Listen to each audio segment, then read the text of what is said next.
सुरुवातीलाच बातमी येत आहे मित्रांनो, राष्ट्रवादी काँग्रेस पार्टीच्या पक्षाच्या विषयीची देशाचे नेते असणारे शरदचंद्र पवार यांनी अखेर करून दाखवलं.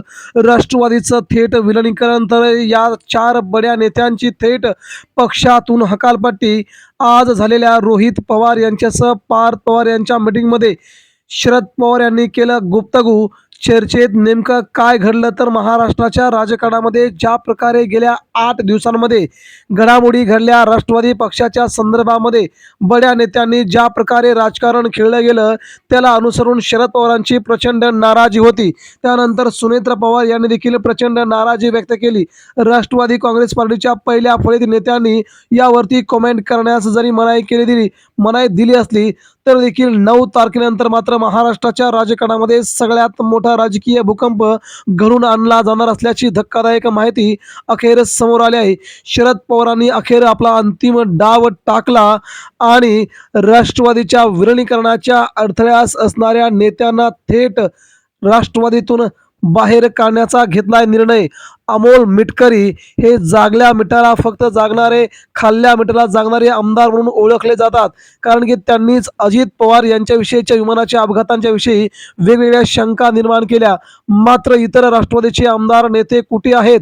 त्यांना अजित पवारांच्या अपघाताविषयीची शंका कुशंका त्यांच्या मनात नाही का? एवढा बडा महाराष्ट्राचा नेता गेला असताना, आपले बडे नेते अजित पवार गेले असताना, या नेत्यांना कोणतेही स्वैरसुद्धा नसताना त्यांनी मात्र आपल्या पक्षाची सूत्र आपल्या हातामध्ये यावी. अजित पवारांची राख अजून विजला जात नव्हता तेव्हा त्यांनी मुंबईमध्ये सुनेत्र पवार यांना आणून उपमुख्यमंत्रीपदाची शपथ घेतली आणि स्वतःला मात्र दिल्लीकडे सुपूर्द करत दिल्लीची सर्व सूत्रे आपल्याकडे घेण्यासाठी राष्ट्रवादीच्या पहिल्या फळीतील नेत्यांनी अखेर डाव टाकला गेला होता. त्या डावामध्ये सुनेत्रा पवार, पार्थ पवार देखील अडकतील अशी शक्यता निर्माण झाली होती. शरद पवारांना प्रश्न विचारल्यानंतर ते असे म्हटले की मला कोणत्याही प्रकारची कल्पना नाही की कोण शपथ घेते आणि कोण पक्ष.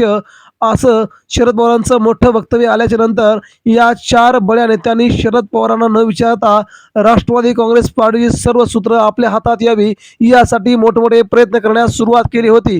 मुंबईसह बारामतीपासून मुंबईपासून दिल्लीपर्यंत जाण्या इतपत त्यांची मजल गेली होती. आणि इकडे मात्र अजित पवारांच्या संपूर्ण कुटुंबियांवरती, शरद पवारांच्या कुटुंबियांवरती शोकसागरामध्ये संपूर्ण कुटुंब गेलं असताना काही लोकांना मात्र पक्ष ताब्यात घेण्याची खूप मोठी घाई झाली होती.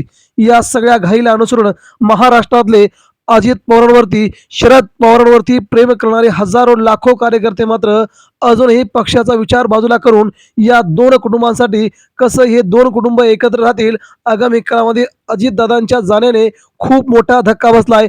या धक्क्यातून सावरणं शक्य नाही. या घटना बारामतीसह महाराष्ट्राच्या कानाकोपऱ्यामध्ये चालू होत्या.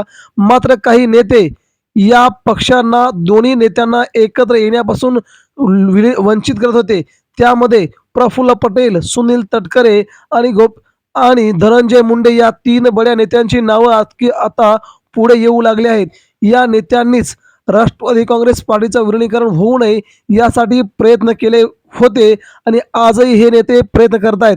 त्यामुळे सुनील तटकरे यांच्या विरोधात आता शिंदेगडाच्या नेत्याने देखील थेट आरोप करण्यास सुरुवात केली आहे. सुनील तटकरे, प्रफुल्ल पटेल यांनी शपथविधीसाठी खूप मोठी घाई केल्याचा आरोप शिंदे सेना असेल, उद्धव ठाकरेंची शिवसेना असेल यांनी मात्र थेट आरोप करण्यास सुरुवात केली आहे. म्हणजेच या नेत्यांना घाई झाली होती की पक्ष ताब्यात घ्यायचा, परंतु शरद पवारांनी मात्र आता अंतिम डाव टाकत या नेत्यांना पक्षापासून दूर करण्याचा प्रयत्न आता सुरू केलाय. राष्ट्रवादी काँग्रेस पार्टीचं विलिनीकरण व्हावं ही अजितदादांची शेवटची इच्छा होती. अजित पवारांच्या सगळ्या सहकाऱ्यांनी ही इच्छा व्यक्त केली आहे. स्वतः अजित पवार त्यांच्या कुटुंबियांनी ही इच्छा व्यक्त केली असतानाच मात्र राष्ट्रवादी काँग्रेस पार्टीचे बडे नेते असणारे प्रफुल्ल पटेल आणि इकडे सुनील तटकरे यांनी मात्र असं म्हटलंय की अशा प्रकारची कोणत्याही प्रकारची मीटिंग दादांनी घेतली नव्हती. जर मीटिंग घेतली असती तर दादांनी आम्हाला सांगितलं असतं, असं या चौघांचं म्हणणं आहे. परंतु मित्रांनो, राज्याच्या राजकारणामध्ये या घडामोडी जेव्हा घडल्या तेव्हा अजित पवारांना देखील वाटलं होतं की हे 4 नेते आपल्या परिवाराला एकत्र येऊ देणार नाहीत, तेव्हा त्यांनी या चौघांना देखील सांगितलं नाही. त्यामुळे जर अजित पवार हयात असते तर आज दोन्ही राष्ट्रवादी काँग्रेस पार्टीचं विलिनीकरण होऊन या 4 नेत्यांना बाहेरचा रस्ता शरद पवारांनी, अजित पवारांनी तेव्हाच दाखवला असता. हीच महाराष्ट्रासाठी खूप मोठी अपडेट होती. मित्रांनो, म्हणजेच राज्याच्या राजकारणामध्ये एकत्र परिवार राहणं हे भाजपला देखील आवडणारं नाही आणि आता देखील भाजपा दोन्ही परिवार एकत्र येऊ नये यासाठीच प्रयत्न करते.